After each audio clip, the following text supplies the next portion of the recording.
in reaction to last night, I keep trying to sort through the sort of political character, the implications of these objects. I mean, clearly the pieces have an interesting relationship, but they don't quite fit.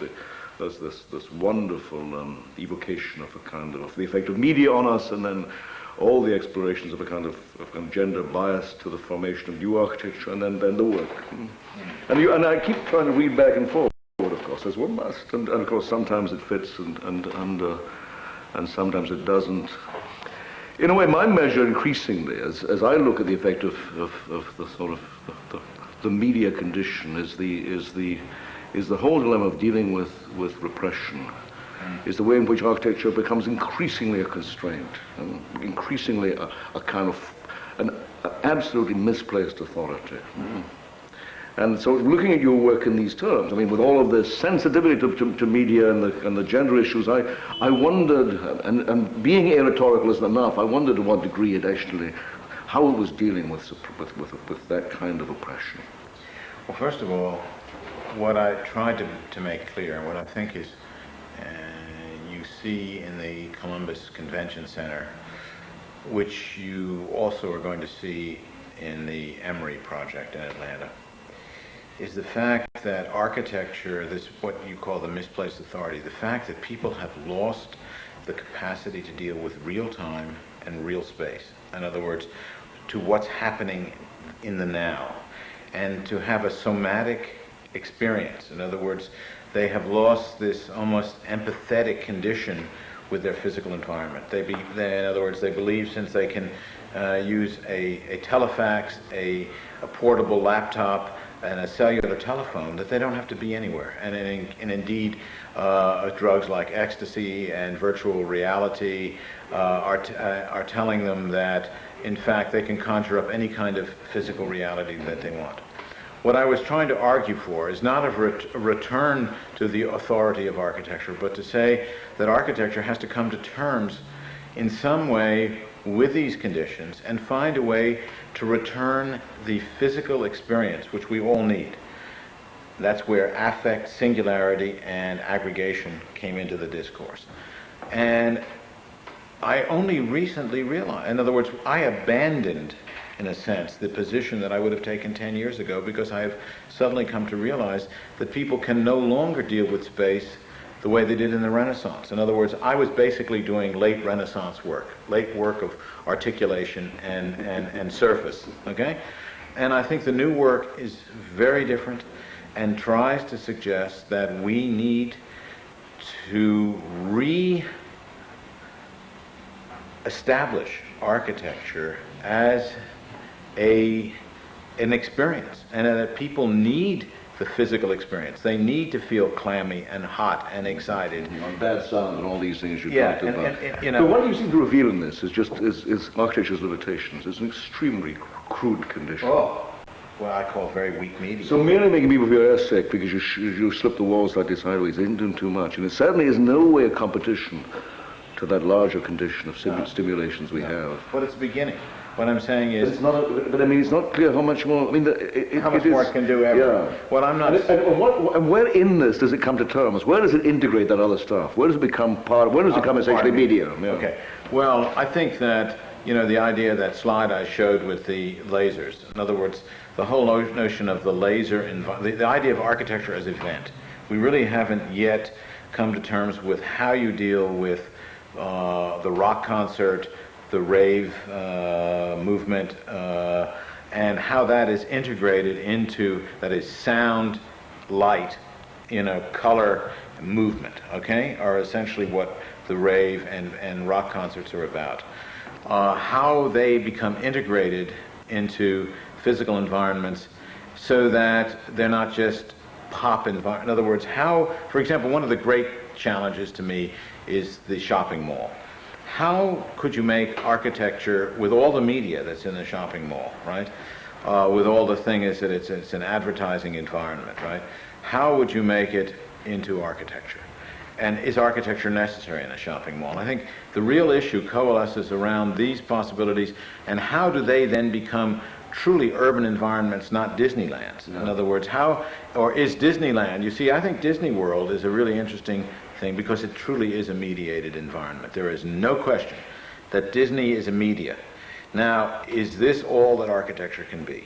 Well, of course, the moral philosopher in me says that, I'm glad you moved to that, because simply to see architecture captivated by media is to deny it that central authority for maintaining the idea of the public realm. Huh? Yes, right. And how do we make that interface? What is in a way that is liberating? Yeah. Is there a possibility in a media world of a public realm? I say yes. Is it necessary? I say yes. You could argue that this is an old-fashioned position. In other words, the formlessness people, the people that say that form is unimportant, that everything is media, right? That everything is content, that we don't have to worry about form anymore, and that the most banal formal environments are fine. Maybe you have to consider their point of view. I mean, I would say that the argument of the 90s is going to maybe hinge on form versus formlessness, or what Jeff calls information versus deformation, could just be one of the major topics. Yeah, it seems major to us, but when you think of the world population doubling in the next 50 years, when you think of this astonishing liberal kind of revolution that keeps tumbling on in ways in which the mediation allows at least in an infinite number of self-definitions by a whole variety of means. I mean, whether we call it deformation, information is neither here nor there.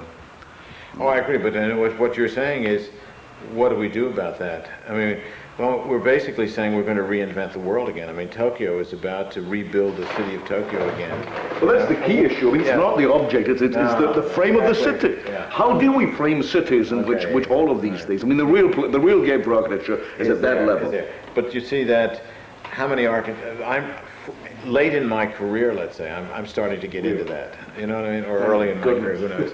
But I mean, I'm really excited about doing urban projects. But how many times do architects ever get consulted? You know, architects are thought of as stylists, basically. They're thought of as window dressing. You know, they come in and decorate ideas that have already been policy. They don't make policy. In other words, if Bill Clinton, let's say, said, listen, we need a whole new infrastructural idea for American cities. We need to find out how we connect maybe we build cities around airports. Maybe we build them around termini. You know, maybe there are such things as business cities and living cities. Who knows? Although I think this separation is an awful thing, because the shopping mall has proven that this doesn't work. The thing is, no one asks architects to come in at the level of policy. And not even Philip Johnson has never been brought in. And so what you're saying, what I believe is we are educating. I go back to your job as a leading educator in the world and say, what are we doing in our schools to make people able to deal with the level of policy where somebody is eventually going to ask one of them to be involved at that level? Yes, I sense that, I mean, this thing that we have talked about, this creation of the Architectural Association Design Policy Institute, appears to me the vehicle. Yeah. And I suppose just conceptually, I suppose if one could do anything, one would love to, in a sense, replicate the events of 1793. For me, and of course, it's not a direct parallel, but I mean, the most brilliant piece of sort of weak form in relation to the city was the Jefferson-Harrison Gridding of America. Yeah, oh. Astonishing, I mean, a conceptual project of unbelievable scope. Huh? And they went and surveyed it, by the way, not only... Oh, yeah, and you see that. You'll see the drawings of American City sort of gliding that grid across this totally changing landscape, spinning the sea in Santa Barbara. Jesus. Huh? And what a project. What a project. Yeah. Have we the intelligence to reform that for the 21st century? Yeah, but nobody's asked the question. Well, I don't know what we're going to know. Yeah, but I mean, do you have it? But you see, then we have... Do you know how to set the problematic? Do I not? No, I don't. But I mean, if somebody challenged me to, I don't think the problematic... I guess what I would like to say is I formerly thought the problematic was a linguistic one, okay? And my work was geared to the linguistic analysis of the world. I now no longer believe that is where architectural theory has any relevancy at all. Right? In other words, to talk about deep structures and semantic and syntactics, or even to talk about language games and deconstruction. You know, I think what we really need to talk about is what is the problematic, how does one form it for the 21st century that is for an other urban infrastructure? And how do we define what that problematic should be? That's where I'm working right now. In other words, I'm starting when I talk about aggregation, right? I'm saying is, well, maybe if Jefferson is composition, okay? In a way, it's laying something down from outside, okay? How do you do this, right?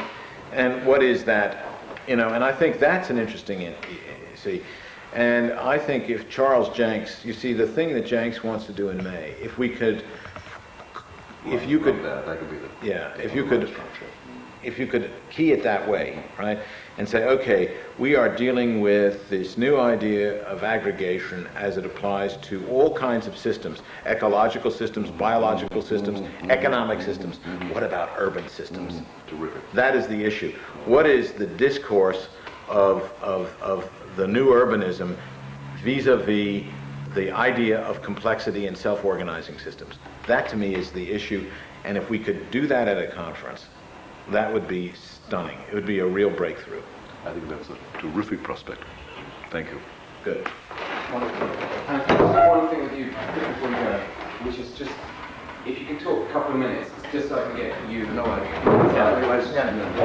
But I mean, that's good. No, we did this for fun, but we did. That's a terribly serious project to do. yeah, but I mean, That's you've the got next 10 years. That's gone. yeah, that's it. Sure. If you could get Charles, this Yeah. institute, you know, where these Yes. guys are talking about the new biology, Yes, the new yes, mechanisms of economics Yes. and And geology. they've invited him in. No, he's Because he has tried to make it on his own. He's got 6 or 7 of them coming. They join him occasionally, Yeah, you know, yeah. up in Scotland. Have you done one of these little? No. He's had a series of weekends. I mean, he's... I have not. Do you have names? What? Do you have names of who might be There's a involved? book. There's a book called Complexity by Michael Waldrop, which you can get a hold of. No, right. I don't know who published it, but you can go into a bookstore and find it. Okay. It's just a hardcover book. It's like James Gleick's thing on chaos and what's his Hawking's thing on time. All right. This is called Complexity. No. Get it. All the names are in there. Okay. All the ideas are in there. At a palpable level for a layperson, you can read it in quick time and be au courant as you'll ever be. Good. You should get that book. Well, the question he was asking, I mean, he said, well, Peter's going to do it, and I'm like, yeah. I mean, who are the other names, he said? I mean, he keeps mentioning Appleyard, but are there people that you would notice? I mean, I don't have who anyone. do you sense is you must... Why don't you read this book? All right, but that's where... He knows. He's onto the Santa Fe guy. No, he is, but he seems not to be able to settle on a particular name, so we'll... Well, why don't you take a look at this book?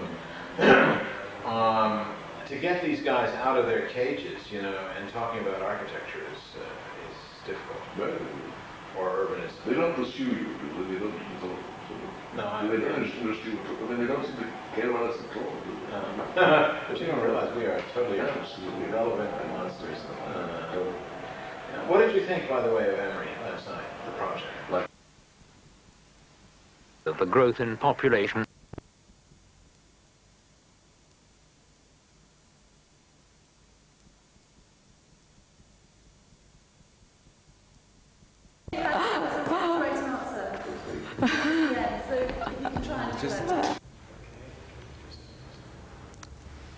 Of course, doing something new is never easy. Doing something old is never easy either.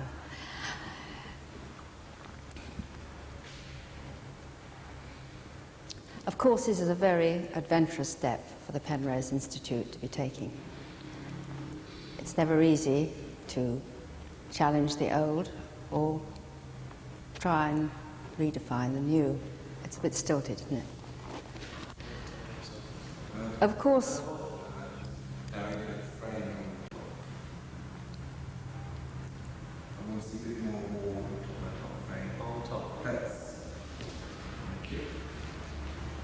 sorry. Of course, with anything it's new.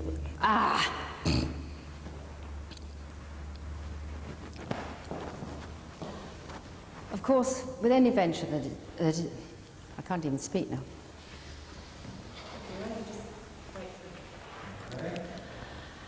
Of course, with anything that's new, they're bound to be. Of course, with any new venture which challenges the old and preconceptions and defines or redefines the new, there are bound to be difficulties. But I think in our mutual cultural relations, there hasn't been a better moment in which we could... Sorry. Are you all ready? You'll take one. The ICA is at the leading edge of the contemporary arts in Britain today. We hope that the Penrose Institute will take the same position in Japan. The opportunity to be part of this new venture at the very beginning is a wonderful one for Japanese corporations, both on the national and the international level. Okay? It's great to and a bit more frame on the left. A bit too much half of that. All right? Camera, take running when you're ready. The ICA is at the leading edge of the contemporary arts in Britain today. We hope that the Penrose Institute will take the same position in Japan. This is a wonderful opportunity for Japanese corporations to support a new project from the very beginning, both at the national and international level.